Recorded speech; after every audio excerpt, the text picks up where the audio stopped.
Where my girls at? Where my girls at? Independent, free spirit. Ooh, it's something serious. Where my girls at? We ain't linked up in a cool minute.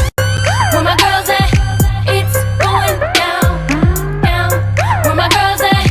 It's going down, down. It's going down tonight. We going out tonight. Yeah, right. We going out tonight. It's going down tonight. Yeah, right. It's going down tonight. We going out tonight. Yeah, right. We going out tonight. It's going down tonight. Yeah, right.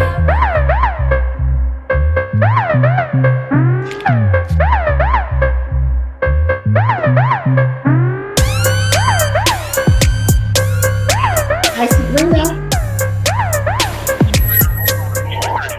Okay. Oh yeah, it is Mo Money Monday. How is everybody doing? It is going down. Well, let me just say, it's going down tonight, but it really went down this weekend. Okay, it really went down this weekend. I am super excited. We have perfect attendance today. Somebody is going to do me a favor and send Lady Cassette the link. There she is. There she is. We got perfect attendance coming in hot. Oh, OMG. Okay, Chris, you got to turn your stuff down. Coming in and jacking up the sound. Look at that hair, okay? For the radio audience, Beautiful. You never know what we're gonna get with these girlfriends. It's a new color. I was with you all last week in Cancun, and your hair was not that color, not quite. You had your braids. I was with you this weekend. Now on Monday, you look different. Welcome to We Got Issues. It is your girl Katrina Harris Earl, and I'm your host today, Monday. Of course, every day is Monday at the Monday household, but I get Monday every once in a while, and it's perfect attendance today. We got Sabrina Goodwin Monday, Geneva on the Lake, Ohio. Looks like it's sunny outside a little bit. We got Gloria Mayfield Banks, the party girl. Oh my gosh, we're going to talk all about it. Okay, we just were all together for the party of the year in Baltimore, and we got the new, the improved always, Lady Chrisette Ellis. How you doing? Welcome to We Got Issues, Alexandria, and everybody that's watching. Today, we are talking Blacks in the cannabis industry, and I'm telling you, I know them well because I have family. I have my niece, my super bad, super smart, super sharp, super beautiful niece who's on the show today with her fiance. And when I tell you, it's one thing when you have family, it's another thing when you read all about them. You're like, you know what? I already knew you were bad, but B-A-D, capital B-A-D. So I can't wait to introduce them. But before we do that, let's hear from the girlfriends. Let's just go. Sabrina, why don't you kick it off and tell the people how much fun we had this weekend? Tell the people, unmute and tell the people. Goodness, oh my goodness. Happy Monday. Monday, every day is Monday. We're excited. Yes, we got issues. What a whirlwind weekend. I mean, girlfriends, we're glad to have you guys back from beautiful sunny Cancun. Gloria was spending time with family, celebrating her husband's 70th birthday. When I tell you, we took Baltimore by storm, baby. They knew that we were in town for the banks. Everybody, you're here for the party? You're here for the party? Oh, you must be in town for the party. Everybody was Baltimore knew that Ken Banks was having his 70th blowout birthday party, and it was a celebration. Gloria, Ken, you know how to do it, baby. You know how to do it. Thank you for doing it all so well. I mean, the decorations, the food was amazing. I mean, the drinks. 2 outfit changes, okay? Right, exactly. 2 outfit changes, okay? I mean, who does that at a birthday party? Beyonce, okay? She just Gloria and Ken, 2 outfit changes. Come on, shut up, somebody. It was amazing. You know, I told Ken at the end of the night that you could feel the love in the room. You could feel the genuineness. I mean, you know, you go to some parties and people are a certain way, kind of standoffish, sitting high, looking low. No, it was so genuine, so rich, so real. Just an amazing time, Gloria. Hats off to your family. your family who was so loving. So fun. I mean, you guys, did you see Ken's mama at 92 years old tearing up the dance floor? She had a blast. Tearing up the dance floor, baby. I said, so if happy. you were not inspired before you came to Baltimore for various reasons, we were greatly inspired when we left. So Gloria and Ken, great job, great job. I was just happy to get the invitation. Thank you, thank you, thank you. Chris, tell them about the party. Tell them about the party. Well, why don't you tell them what we did last week, okay? Yeah, Because tell them about Cancun. we were living the life, okay? Oh my Cancun, going to goodness. Baltimore. When I tell you, I'm just surprised I don't have toothpicks holding up my eyes, but I'm telling you, what a whirlwind week last week. Katrina and I, being the first ladies of the group, we went to Cancun, Mexico with some amazing first ladies from around the country. It was about 19, 20 of us, and we gathered. I do it annually. Of course, we didn't do it in 2020 or 2021, but it's called the Relief Retreat. And it really is a retreat specifically geared towards pastors' wives. And for those of you that are listening and are on our Facebook Live, you know, if you are a pastor's wife, you need some relief and you need a retreat. Okay. And so literally, I just love it. Absolutely. And probably the biggest joy that I get from doing that is to see the connections that are made. I have two friends, one from Detroit and one from Atlanta, and they met at the Relief Retreat maybe about 5 years ago. And when I say they are besties, I mean, they go out of town, they go on trips together. And I felt some kind of way. I'm like, wait a minute, you my friend and you my friend. I wasn't invited to the trip at all. Okay. And I mean, on the trip, they were like, glued to each other, and all of the relationships that were made, the conversations, it was absolutely the best. Then got on a plane, flew to Baltimore, and was blown away at Ken Banks' 70th. And you know what? Really, if we say 70th, y'all thinking, y'all went to it, y'all don't understand. No. Y'all don't. When I say 100 Ken sit ups a day. 70 is the new, I'm going to say 55. I ain't even going to give him 60. I'm going to give him 55. Because when I tell you, he looks absolutely amazing. What a goal poster. What a wonderful event to celebrate him. And again, I agree with you, Sabrina. Everybody was so warm. But you know what? When you have friends like that and you meet their friends, you already know what kind of party it's going to be. So it was just amazing, you guys. And then the last thing I know, on Sunday, we had the Detroit chapter of the NAACP dinner downtown. It is the largest sit-down dinner. Okay, so it's known for being the largest sit-down dinner. And Reverend Wendell Anthony, he is the president of the Detroit chapter of the NAACP, and it was absolutely amazing. You talk about thousands, the who's who of Michigan. Your outfit, Chris. Your outfit. Okay. That was so gorgeous. The gold, the lace, the pockets, the leather. Okay.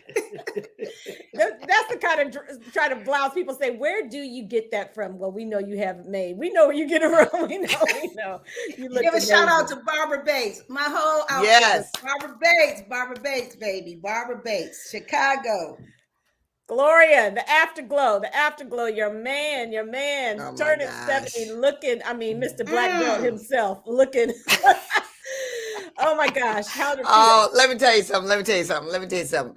If you have never tuned into us and this is your first time, you clearly understand what girlfriends are. We are here to really make sure that everybody understands the value of girlfriends. And I felt that so deeply this weekend. Oh, first, let me say, I love what you said, Chris, when you pull people together that have a conversation and that they meet and they become best friends. You guys, that's what we've become.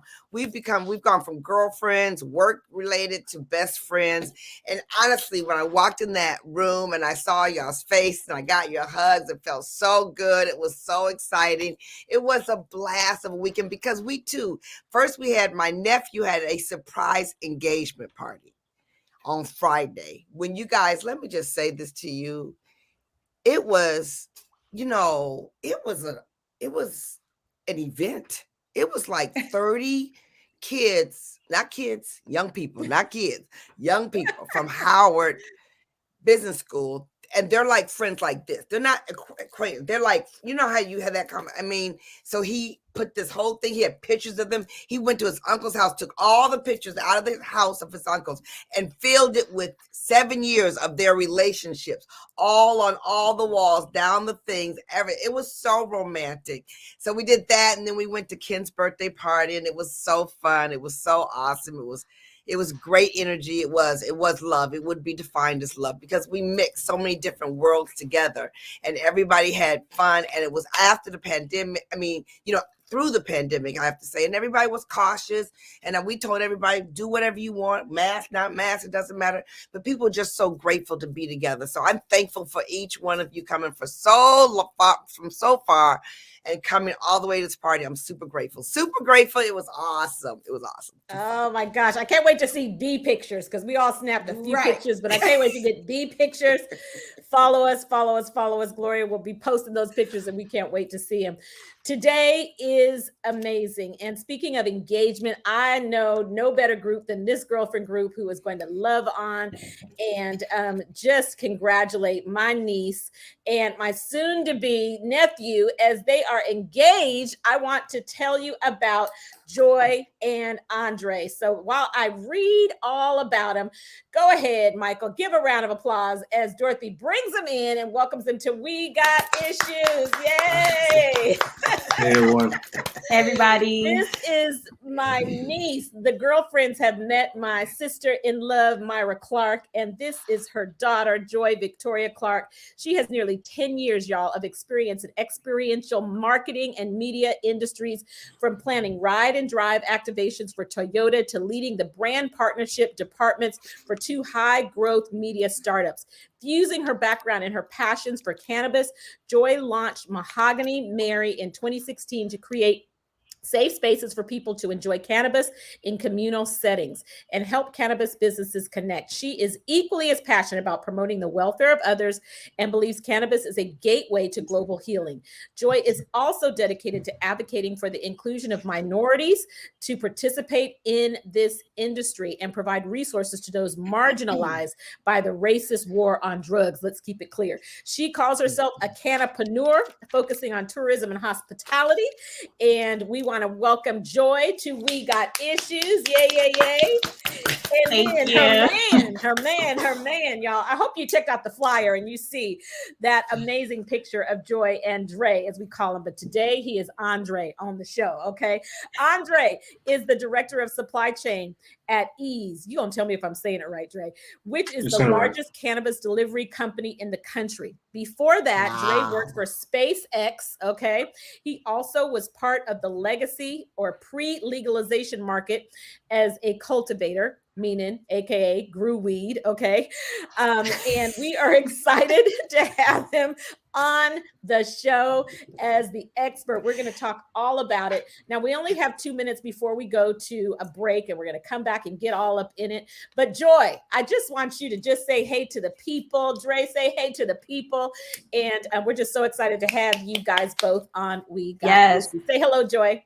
Hey, everybody. Thank you so much for having us. We're really excited to talk about, Black people in the cannabis industry, how to get into it, what to expect when you're in it. So super excited to be talking to your audience today. And thank you so much for having us. Awesome. Dre, say hello. Hey everyone, thanks for having us. Looking forward to the conversation, doing deep dives, and us getting, just talking about the meaningful things and like the impact that negative impact we've had on the industry and the industry's had on us, and a positive impact we can have. And I'm a shining example of that positive impact. So let's just continue to talk this through. I love it. I love it. I mean, Joy, we have like 30 seconds before we go to break, but just tell us a 30-second part of the love story. When are y'all getting married? What is it like? Whatever you want to share in about 30 seconds. So our love story is actually centered around cannabis as well. So we met on Tinder, which is a dating app. And my therapist told me to have a question in my bio that's more of a personality check. So since I am a cannapreneur and a connoisseur, my question was, are you an indica or a sativa? So that's two different strains of cannabis. So only other connoisseurs would know. So Dre's response gave me insights into who he was. We talked about, both of our passions in the industry, and then we're getting married in Jamaica, and we're calling it our Love and Bud Weekend. So it's going to be, So yes, our love story is centered around cannabis. We're going to be having our wedding in the cannabis mecca of Jamaica. So our Love and Bud Weekend will be this December. Save the dates when in the mail today. Auntie, you'll see them hopefully in a day or two since you're in California. So super excited. I can't wait. Another trip to the beach. Okay. We will be right back. Thanks for tuning in. We got issues now. I know you're going to want to call in 313-778-7600. You want to know about the legal side of weed, not drugs. Okay. The legal side of weed. Let's talk about the cannabis industry when we come right back. We'll be right back.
be telling my age, but I remember Rick James. I remember. Okay.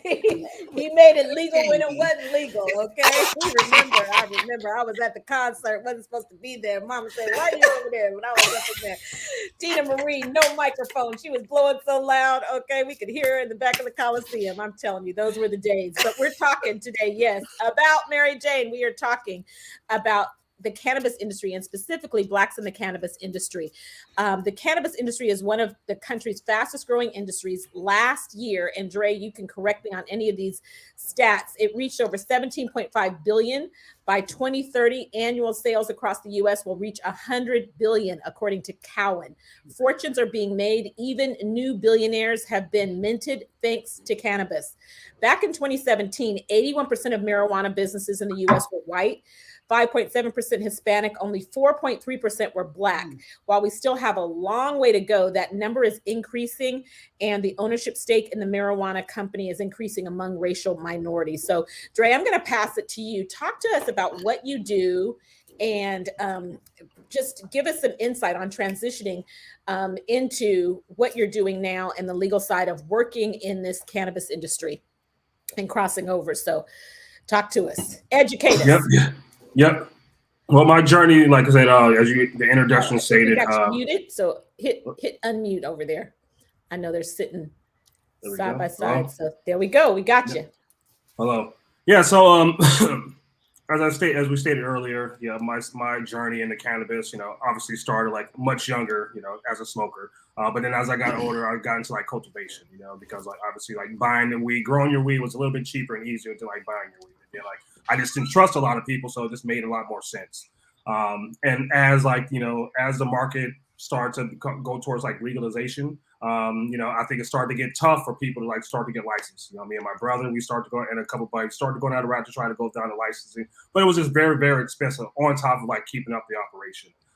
But I was always in supply chain throughout most of my entire life. So during the transition into like the legal market now, I was over at SpaceX in supply chain, doing inventory, management, inventory analysis, process improvement. So I was, those skills that you have are intangibles like into any industry that you work with. So I wanted to get back into, after we shut down our cultivation, I wanted to get back into cannabis. And, obviously Joy like interviewed at the company that I'm currently working for. She introduced me to like the company. I never heard of it, so she introduced me to it. I went through the process and was hired pretty much immediately. I think like the process was probably within like 7 to 10 days from like the first phone call until like I was actually like hired, and then literally working like a week later. They wanted me this was a 2.5 week process. I turned my 2 week notice in, and literally 2 weeks became like 4 days. I was like, I need to leave. They want me to start immediately.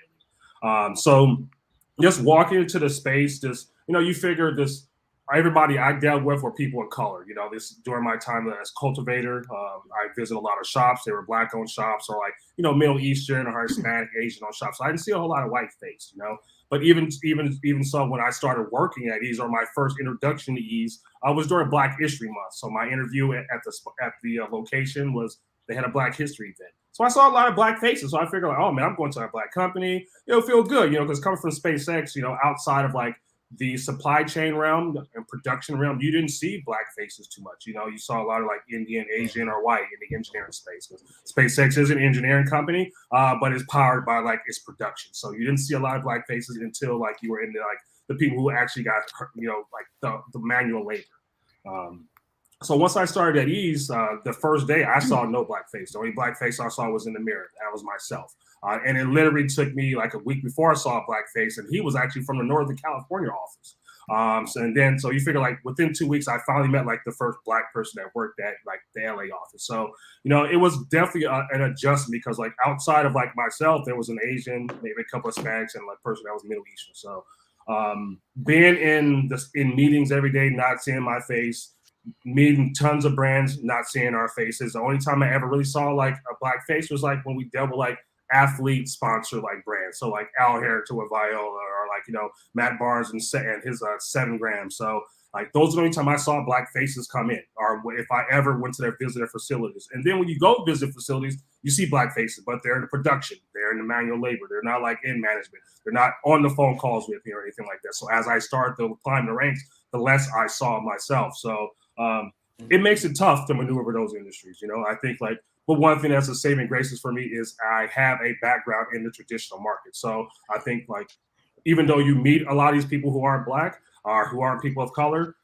we share a common background, because a lot of the guys who aren't like, you know, suit and ties or that don't have MBAs, they are from the traditional market. So we have like a common bond. It's just like you just don't see enough of us in there. So and working for Eaze is great because we are one of the leaders in like social equity, social impact. We have a program called Momentum, and like we give literally 10 participants, we give them $50,000 to like drive through and finish like and finish their initiatives, whether it's like getting their license or getting their product to market. And then also we offer them services. So I will be a mentor for a couple like of those cohort members. So I see the positives of working in the industry, but I do see the negatives because I don't see enough of us making decisions, enough of us like in positions of power, unless it's like something started by us, social equity. But at the same time, you see a lot of predatory acts, even with social equity licenses. So the journey has been, you know, easy to get into, but maintaining it has been tough. My expertise has gotten me to where I am right now.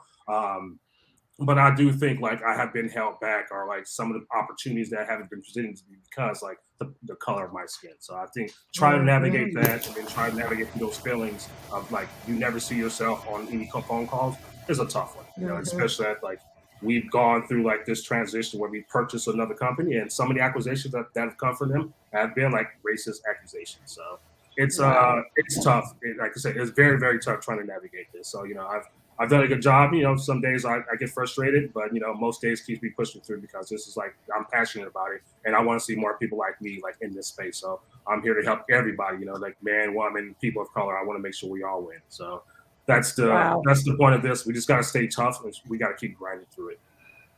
Joy, let's talk about the elephant in the room, and the question we all want to know is, I do have a really great guy friend who has been involved in helping those that have been incarcerated because of marijuana possession and helping them to actually get into the industry. There are people that are still incarcerated for something that now is legal. So can you just talk about that, the obvious plight of what's going on in the industry and how we are at a disadvantage as African Americans? Yeah, so I think we have to even start before there was an industry, right? Like I know Dre mentioned a lot about pre-legalization, what we call the legacy market, right? So again, we have to be very particular with the terms that we use. So one of the things that I normally say is is not a black market. It's not a black market. There's no such thing. It's called a traditional market that paved the way for the industry, that was industry pioneers, right? And then also making sure our language when it comes to like, you know, thank you, Katrina, for changing it. Weed is not a drug. Marijuana is not a drug. Everything that the Lord made is good. It comes out of the ground untouched.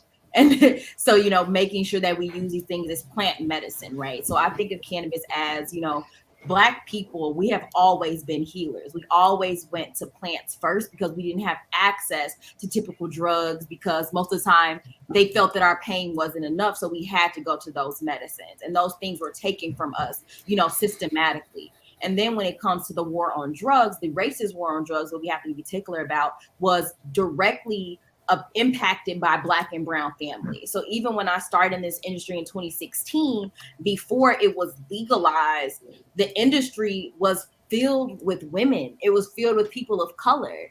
And then the impact of legalization that we weren't ready for was how all of the hoops that you have to jump through, right? You have to get a license for this. Your packaging has to be a certain way. The laws are never up to speed with what's actually happening in real life. See what's going on right now. We have really old, crusty white men making decisions that are so far from what's actually going on in the real world. And the cannabis industry is very similar to that. So now that we have legalization, which everybody was excited for, I voted for legalization in California, but we also just really wasn't prepared for what, how that would affect those who were already in that legacy market. A lot of the brands that I used, that I loved in 2016, 2017, don't exist anymore because of the licensing that it takes, because of the hoops that you have to jump through, because some of states don't allow you to actually get into the licensing if you have any background. So it really comes by state. So one of the things that Dre mentioned is social equity. Social equity is programs that certain states have that they make to help those marginalized by the war on drugs. To be transparent, nobody's social equity programs minus Oakland is doing anything. It's a lot of hoops. It's a lot of bureaucracy that is making it hard for Black owned businesses because, and again, like Dre said, make it very predatory. So there are opportunities for licenses in different states for Black and brown people to obtain them, but without the structure to actually make a viable business, right? So then there's investors that are coming to prey upon those, right? They are literally going to Social Security offices, going to the WIC offices to then decide who should they target to get these licenses. People are signing on board with these investors and don't even know the licenses that they want, right? So it has to really come back to education. I do think there's programs like Momentum at Eaze that are helping those smaller businesses get together with funding, but there's also needs to be programs to actually help build a viable business. So I know that we're coming up to commercial break, but one of the things I want to talk about is ancillary businesses and how to create a role for yourself in the cannabis industry that might not be directly plant touching because it's a lower barrier of entry. So that's why I decided to really focus on tourism and hospitality, because all of the hoops and the legality of cultivating or having a dispensary is a little bit hold that thought because that's exactly where we're going after the break. This is juicy, and this is where you want to call in, because you know you got questions you want to ask, you want to know. Some of y'all out there are ready to make some money. Where do I invest? How do I get in? Okay, Joy and Dre can answer those questions. We will be right back.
Oh yeah. That was Michael's choice. Bring it on in, Michael. Bring it on in. Oh my goodness. Michael, I know our board operator, Michael, he is in there having a ball. Michael, we are so grateful for you. Right before I bring you back, enjoy. This is just an example. Bernard Noble sat in Louisiana jail writing out a 13-year sentence for possession of 2.8 grams of marijuana. Cannabis legalization and decriminalization swept through the United States with no chance of parole under Louisiana's habitual offender law. He had been arrested for possession of cocaine and marijuana in the past. Noble became a symbol for the movement of reform discriminatory drug laws. Cannabis is a booming industry, and with the COVID pandemic, it helped it. The legal cannabis industry, you guys can speak to this, now accounts for 321,000 full-time jobs across 37 states with legal, medical, or adult use markets. According to the Cannabis Information, this is the 2020 jobs report. This past year, with much of the country still reeling from COVID, the cannabis industry added 77,000 jobs, with U.S. sales hitting $18.3 billion. The result, 32% increase in year-over-year growth, okay? Creating jobs at a faster rate than any other industry in the United States. Somebody who's driving on the highway just said, let me listen in, okay? However, for many Blacks, we still know that there are still many that are not able to get on this side. So Joy, you were going to talk about the ancillary jobs. I love that, how to get in and in all of the different industries that are connected directly to being an owner. So can you talk more about that? Yeah, so I think there's two different routes, right? I think like how Andre mentioned, he already had a background in supply chain and background in tech. So it was easy for him to transfer over to the cannabis industry in addition to his legacy background, right? And myself, I'm more on the entrepreneurship side. You know, I did dabble into trying to get a full-time job in the cannabis industry, but really felt that where my career trajectory was in media made more sense for me to stay that track while building something on the side. So using my already existing skill sets to develop my first company, Mahogany Mary, really focusing on using and teaching people about cannabis as a gateway to other plant medicines. So not a gateway to drugs like we were told in all of our DEAR classes, which was an absolute lie. For me, moving to California really opened up my eyes to not only cannabis, but when it also comes to like functional mushrooms and not psychedelics, which we can talk about that another time, but reishi and chaga and things that help heal you. And it's things called adaptogens, which help your body. And cannabis is one of those things. So when it comes to ancillary businesses, when people first think about the cannabis industry, the first thing they want is either a farm or they want a dispensary. And those things have very high barriers of entry due to legalization, due to the licensing that you need, the capital that you need, the real estate that you need. So this industry is a booming industry. So if you're an accountant, you could be an accountant for cannabis industries. If you're a lawyer, you could be a lawyer for the cannabis industry. If you're a marketer like myself, you could do marketing for cannabis. Really think about some of the passions and the skill sets that you have. I am 99% sure there's a way that you can put that into the industry. So myself, that was tourism and tours, tourism and hospitality. So a couple years ago, my ex-business partner and I started bus tours in Los Angeles, taking people around to different dispensaries, doing wake and bake hikes up Runyon Canyon. So really doing, yoga. I've done rooftop yoga and brunches. So really elevating, those experiences that people might drink alcohol, but using that with cannabis instead. And even you don't even have to pick up and smoke a joint. It can be tinctures, it can be edibles, it can be solves. There's ways that you can use the benefits of the plant without actually smoking or inhaling weed, right? So thinking about like one of my favorite things to do is yoga, doing that while elevating, makes it more, like I like to say, stretchy. You could feel your body more, you're more in tune, it helps relax after the day. Or, I like, again, the saints are here, we have all the first ladies that, people are afraid of, because of the trauma that the war on drugs has done to our community, people don't want to touch it. Like I remember having to convince my grandfather to even try it while he was going through his cancer treatments to help with his appetite. but it took a lot, right? Because of how it ravaged our communities, people don't want to touch it, right? So even talking about how it can be beneficial to your loved ones, the first thing I do is talk about aches and pains, right? How can we help them aches and pains? So talking about solves, introducing that to my parents about arthritis and using things that are topicals that's not going to give you that high feeling. So even if you're like, that goes back to if you're a baker, if you're baking cakes and you're cooking, you can make olive oils. You can do, not just sugary treats. You can do healthy things that help, stimulate the appetite if you need it that way, or if it helps to sleep, people who have insomnia. So, thinking about all the ways when it comes to like your skill sets and how to incorporate that into the, develop an ancillary business, but also thinking about the different ways that you can use the benefits of the plant outside of just smoking it and ingesting it as well. Mm-hmm. I love it. I love it. I'm going to go to Harry real quick, Gloria, and then I'm going to come to Gloria. Harry is waiting on hold patiently through the break. And so, Harry, you have a question or a comment? Thanks for tuning in to We Got Issues. Yeah, unfortunately, we can't hear you call back. Looks like we lost. All right. All good, Harry. You can call us back 313-778-7600, but don't wait too long. We only have 20 more minutes. Gloria, the entrepreneur extraordinaire. Okay. This whole conversation. Go ahead. Oh, wait a minute. This whole conversation has got me riveting because of the numbers that you talked about, because of where we're not playing in the game, because of the growth, because of the capturing of trying to make it impossible for us to play at the place. When Dre started talking about his expertise in distribution, my eyes lit up like distribution. We're always cut out the distribution, which is one of the most important parts that we have to be in. And then the medical treatment, and then the parents. I mean, you guys have covered so much in this conversation. My first question to you is the reputation. And Joy, you started talking about that. The way you talk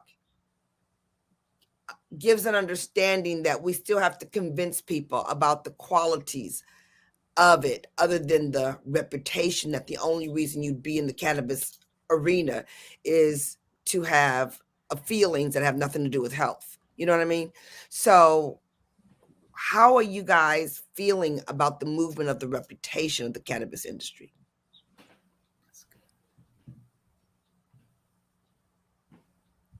Yes. How are you guys feeling about the reputation, the positive reputation in the cannabis industry as we grow? I think a lot of it is opportunities like this, right?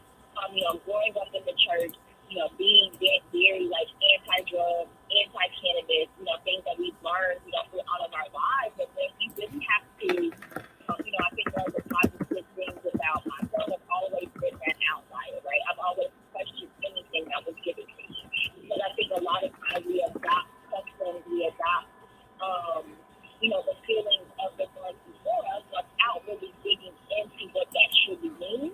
So I think conversations like we're having now to invite us, on your show to talk about cannabis and where it starts when it comes to the language, to talk about, not just talking about cannabis as a drug, but it's actually a plant, right? It's actually a plant that grows all over the world, just like grass does, right? So how can that be something that's bad, and how can that be demonized? And if it is demonized, why is it, right? So also thinking about the things that have been taken away from us, there's normally a reason why. And a lot of those reasons are because cannabis can take the place of concrete.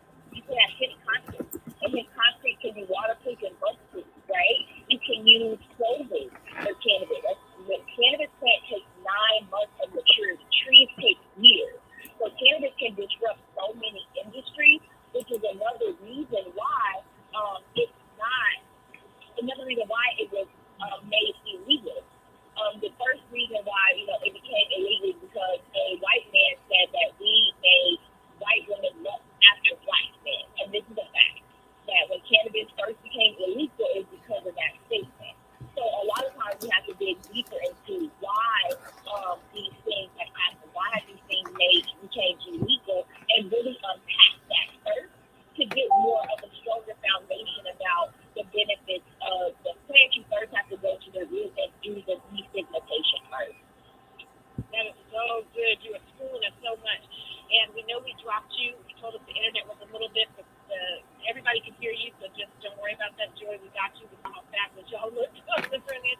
I'll pass it to Lady Chrisette for a question.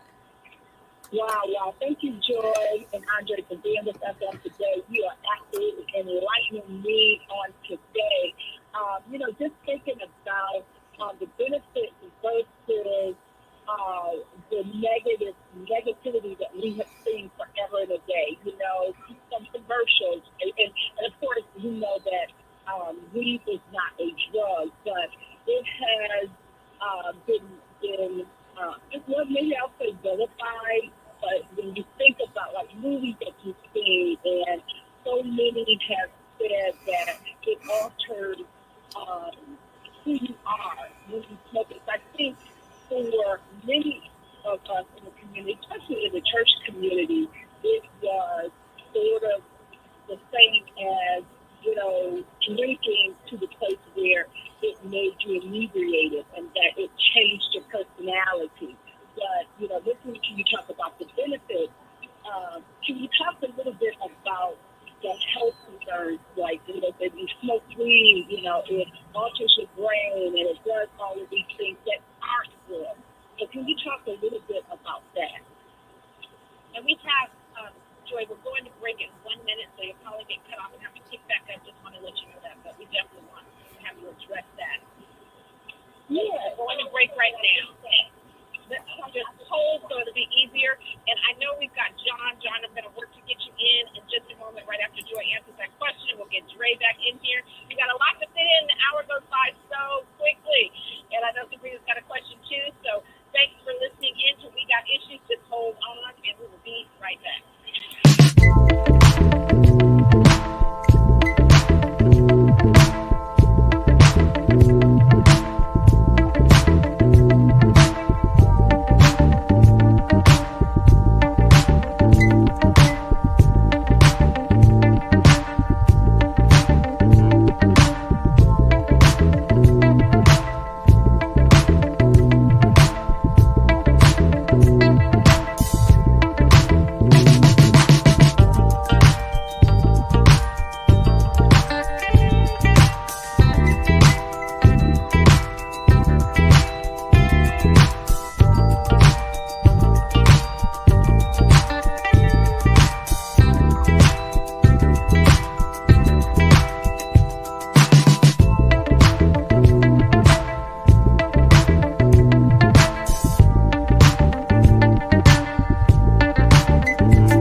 legalizing cannabis, how will this continue to affect Black citizens who love and making money influence the lives of others that will abuse the youth assist when there are high risks of addiction and other negative risks or consequences?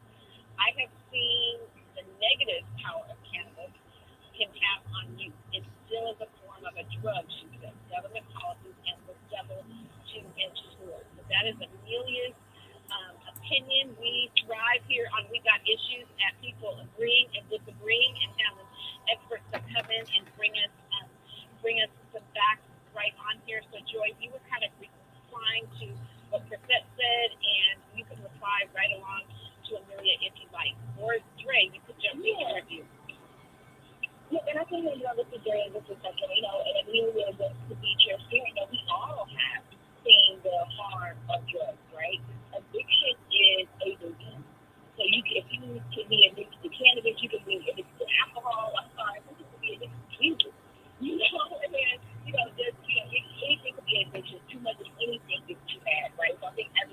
in moderation.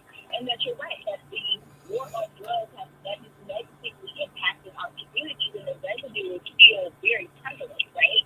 So I don't think that, I do think that the health benefits of cannabis need to be talked about more. And I do think that, when it comes to legalization is specifically for adult use. So I do not condone any cannabis use for anybody that's under the age of 21. Very similar to any type of, your brain chemistry is still developing. So I don't think it's the fact that our community was ravaged by the war on drugs, and that for some people they feel that cannabis is just a gateway for them to try other things. That still might very well be true, but a lot of it was propaganda. A lot of it was, to vilify the plant because those who were using it. So when cannabis first came to America, it was given to slaves so they could continue to work in the field.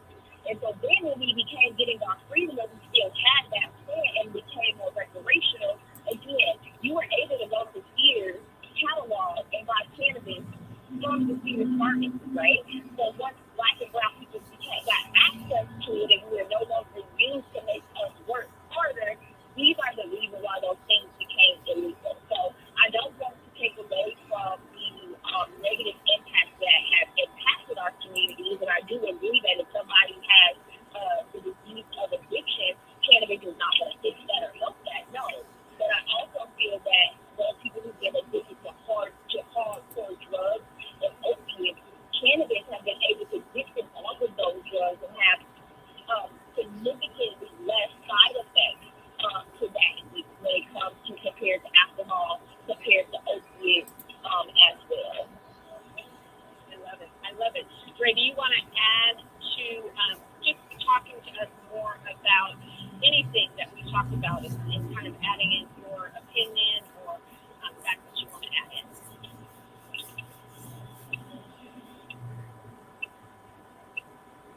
Yeah,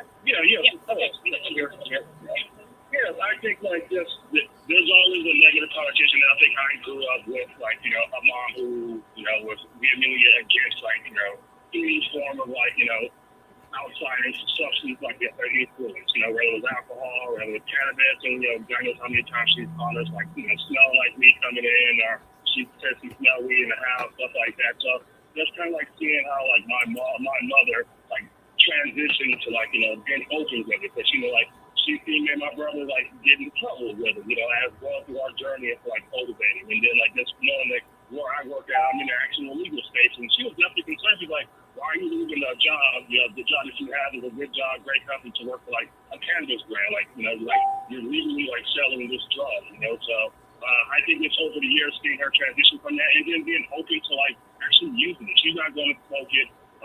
She's not inhaling it or combusting it whatsoever, but what she is doing, she does take edibles, and you figure for the baby boomer generation, looking at ourselves, and statistically speaking, they make up 7 to 8% of our sales overall for that particular demographic. And their biggest and one of the biggest growing categories within the baby boomer industry side is vaporizers, and then also for you figure flower, the baby boomers actually on average purchase the highest THC percentage flower. That means the strongest weed available. And then, like I said, the vaporizer category is a growing category. It's actually the second highest category. So you figure over the last few years, we've seen an increase in the baby boomer generation, which is a generation that kind of has more of the negative connotation. So you're going to probably suffer from pain, and they need help sleeping, and then some of the other health benefits that you see going on here. So I think now that is more mainstream, a lot of the negative connotation is kind of being removed from it. And now people are saying this was just a propaganda by the government to say this is bad, so therefore they can have this war on drugs. And now the legalization has brought in the plus side of there's more education now. People understand what an indica is and a sativa is, and when you go to these dispensaries, and I go visit a lot of them, we see a lot of older crowds that comes in there. So you figure even for I said, we're a delivery company, and one of the nation's largest delivering multiple states.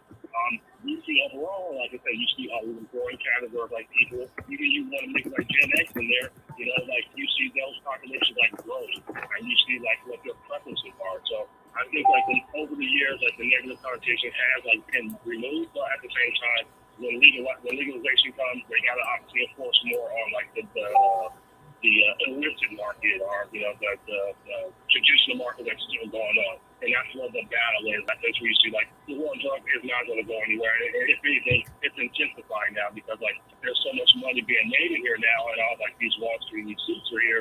They want to make sure like they're always saying like the bottom line. They make sure like they can always please their shareholders. So the war on crime is always going to be there. It's not going to go away. So I think it's more so us just making sure like how can we build programs to help like some of these people that are on like the traditional illicit side to kind of like make sure like what are avenues to help you transition over into like the legal market, where like we have a bunch of social equity programs, but it's going to be more, it takes more than just these social equity programs. There needs to be like, and capitalists, venture capitalists who want to invest in some of these like brands or help some of these people are about we all get together and bootstrap like put all our money together, collect together as a community, like this one license holder and like help them drive and build like these brands up. So I think like overall as a community, we gotta like come together as a community to say like help move that needle forward, and help remove that negative connotation from like, it's people that are smoking weed are lazy, people that are smoking weed do this, people that are smoking weed don't do that. Like there's just all these negative connotations. We see this is a $1 billion industry that's growing and these people that's smoking. I mean, literally like our happy hour with a bunch of people from our job, we go to the room, we get over the ocean and sit there and smoke joints. So as we do out the day, people here are working hard, driving like this multi-million, $100 million plus business. And we're in multiple states. So like I said, like we're driving it forward. There's a bunch of people in the industry driving it forward while smoking, while vaporizing, while taking these edibles, etc. So I think like it's, as a community as a whole, we need to be better as a community to like, uplift and get behind like all of our brands, get behind people who know they're trying to get into this space, and then like educate people on how to get into this space. Because as Joy said, there's multiple ways to get into this space. And I'm just an example, like using your skills that you have right now to move into this space, because almost every skill that you have that people are doing, you can move into any space. Like, so we have lawyers. We have a need for lawyers now. We have a need for accountants. We have a need for people in the supply chain stuff. We got a need for people who have production, manufacturing strength. Because all those things cross over to the industry. It's not all about just selling weed or like putting weed in the bag and like slapping the shit road. There's so much more. There's demand side. There's purchase. Real business. Buyers. Yeah. So like all the way across, if a company's fully verticalized, there's so many areas of opportunity to get into. So, oh my gosh. Everything all the time. We are coming to a close. Dre and Joy, you guys have schooled us. You've educated us. I know there's going to be some people going to Google. They're going to be watching some videos. They are going to really be paying attention to the industry from the investment side, from the side of being able to use not just for the purpose of smoking, but for the purpose of pain that you brought. You really added so much value and educated us, and let us see some of how the industry got started originally and how we got to this point and where it is going in the future. I'm so grateful. Sabrina got a lot to say, and she's going to say it all tomorrow. I'm getting excited. Thank you for joining us on Monday. Thanks, Dre. Thank you, Joy. Love you guys. Can't wait to be in Jamaica with you for the wedding of the year. So we will see you tomorrow on We Got Issues. Thanks for tuning in.